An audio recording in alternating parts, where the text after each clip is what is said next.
Assalamualaikum warahmatullahi wabarakatuh. Perkenalkan, nama saya Maisira Patiana Sution dengan NIM 1910125220034 dengan nomor absen 20. Perkenalkan, nama saya Diaken Prameswari dengan NIM 1910-12522-0114, nomor absen 33.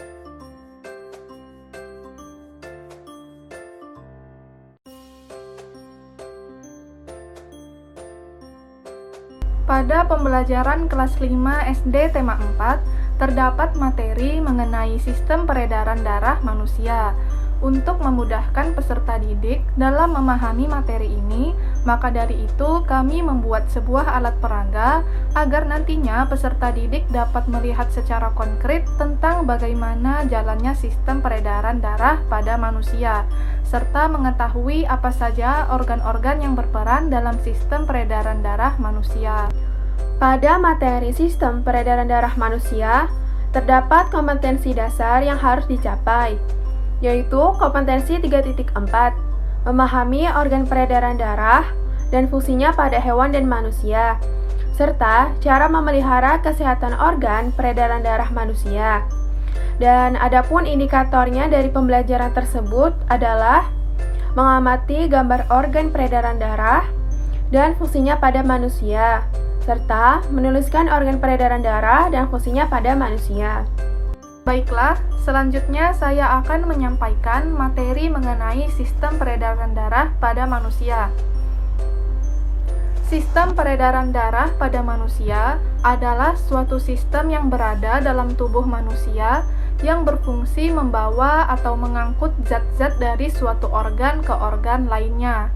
Sistem peredaran darah manusia disebut juga sistem peredaran darah ganda, yang artinya dalam satu kali siklus peredaran darah akan melewati jantung 2 kali. Sistem peredaran darah ganda dapat pula diartikan sebagai sistem peredaran darah manusia yang terdiri atas peredaran darah kecil atau sirkulasi pulmonalis dan sistem peredaran besar atau sirkulasi sistematik. Selanjutnya yaitu jenis sistem peredaran darah pada manusia.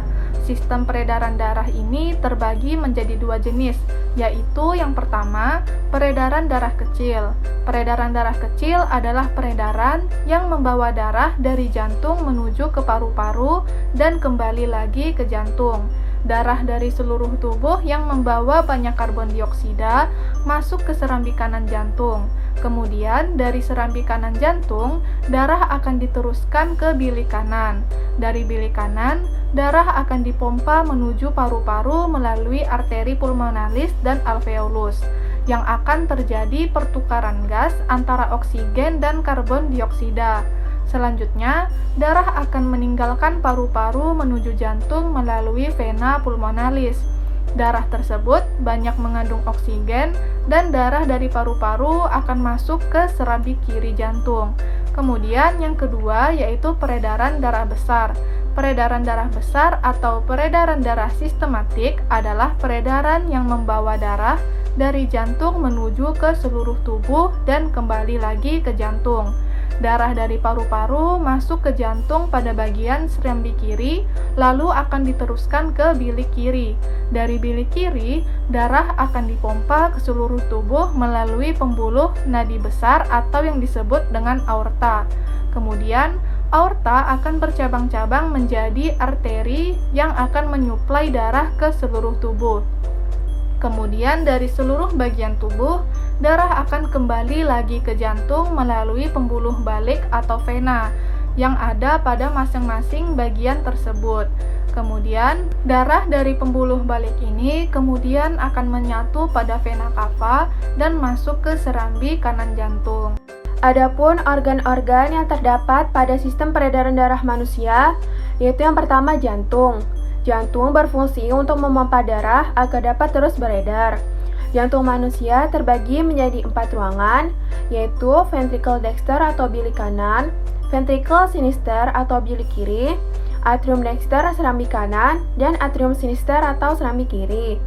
Dinding bilik lebih tebal daripada dinding serambi karena bilik digunakan untuk memompa darah keluar dari jantung.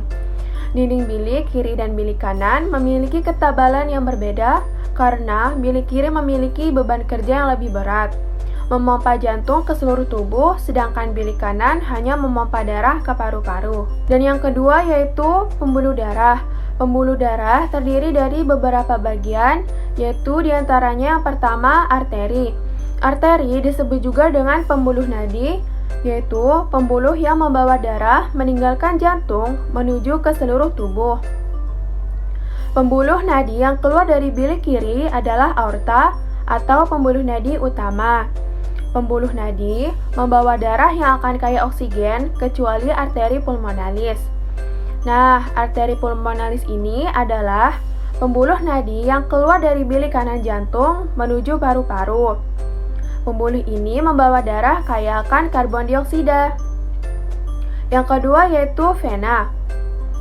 Vena disebut juga dengan pembuluh balik karena membawa aliran darah menuju jantung. Semua vena membawa darah yang kaya akan karbon dioksida kecuali vena pulmonalis. Nah, vena pulmonalis ini adalah vena yang keluar dari paru-paru menuju serambi kiri jantung. Darah yang dibawa vena pulmonalis kaya akan oksigen. Kemudian yang ketiga yaitu kapiler. Kapiler atau pembuluh rambut merupakan pembuluh yang sangat kecil yang dindingnya tersusun oleh hanya satu lapis sel. Fungsi kapiler adalah sebagai tempat pertukaran zat yang dibawa oleh arteri dan vena.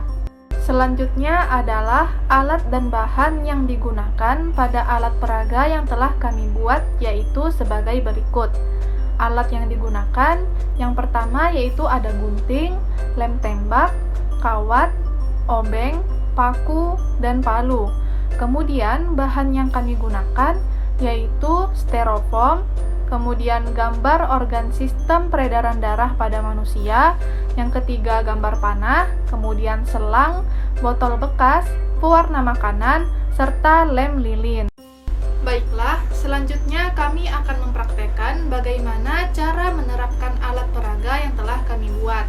Yang pertama, kita jelaskan terlebih dahulu kepada peserta didik mengenai apa yang dimaksud dengan peredaran darah manusia dan organ apa saja yang berperan dalam sistem peredaran darah manusia, yang mana bagian-bagian organ yang berperan dalam sistem peredaran darah tersebut kami tunjukkan dengan menggunakan tanda panah berwarna hijau yang terdiri dari serambi kanan, bilik kanan, serambi kiri, bilik kiri, dan pembuluh kapiler.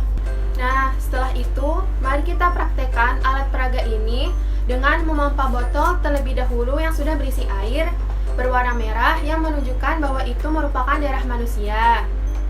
Nah, dari situ peserta didik akan dapat melihat bagaimana aliran yang terjadi pada sistem peredaran darah manusia, yang mana sudah kami tunjukkan dengan menggunakan tanda panah warna biru yang menunjukkan sistem peredaran darah kecil, sedangkan tanda panah warna merah menunjukkan sistem peredaran darah besar. Berdasarkan alat peraga yang telah kami buat, dapat disimpulkan bahwa alat peraga ini dapat dimanfaatkan untuk menjelaskan materi sistem peredaran darah manusia pada siswa sekolah dasar. Dengan menggunakan alat peraga ini dalam kegiatan pembelajaran materi sistem peredaran darah manusia, guru akan lebih mudah dalam menyampaikan materinya. Kemudian, siswa pun akan lebih mudah memahami materi yang telah disampaikan oleh guru. Melalui alat peraga sistem peredaran darah manusia yang sudah kami buat ini, maka akan membuat suasana pembelajaran di kelas lebih menyenangkan dan membuat pembelajaran menjadi lebih konkret sehingga dapat membantu siswa dalam memahami materi pembelajaran sistem peredaran darah manusia.